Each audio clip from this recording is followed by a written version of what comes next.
Hommes et femmes fuyant la misère et la guerre en Afrique sont morts dans la mer Méditerranée le week-end avant d'atteindre les côtes italiennes. Un drame de trop au moment où chaque État refuse de s'assumer. Je propose de retourner aux origines pour situer tous ces chaos à la mort du colonel Kadhafi. L'Afrique qui n'a pas voulu soutenir son fils paye-t-elle le prix le plus élevé aujourd'hui? C'est un dossier de Simon Kabamba commenté par Laurent Fidel Amacho. Hier, un havre de paix où coulait le lait et le miel, la Libye est un enfer à ciel ouvert aujourd'hui. Tous les vendeurs d'illusions qui ont fait miroiter la prestigieuse démocratie à ce peuple se cachent dans leur château pendant que la Libye brûle. Lorsque Nicolas Sarkozy avait entrepris d'envahir ce pays et anéantir son guide révolutionnaire, tous les spécialistes de la géopolitique mondiale redoutaient les fléaux qui est en train de se déployer aujourd'hui.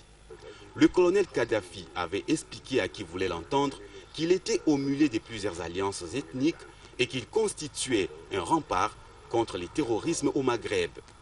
Sous les fallacieux prétextes des dictateurs, il n'a pas été entendu par ceux-là qui ont pour mission de décider du sort du monde. Oui, Kadhafi est mort humilié, mais nous payons très cher cette mort aujourd'hui. Les dirigeants africains qui ont préféré sauver leurs relations avec l'Occident plutôt que défendre leurs propres frères courageux, les payent fort. La poudrière libyenne a engendré Boko Haram, l'une des rébellions les plus sanguinaires au monde. Les dégâts humains et matériels de Boko Haram ne se comptent plus au Nigeria, Niger, Cameroun, Tchad et que sais-je encore. Avec la disparition des Kadhafi, la mer Méditerranée est désormais ouverte à toute forme de trafic.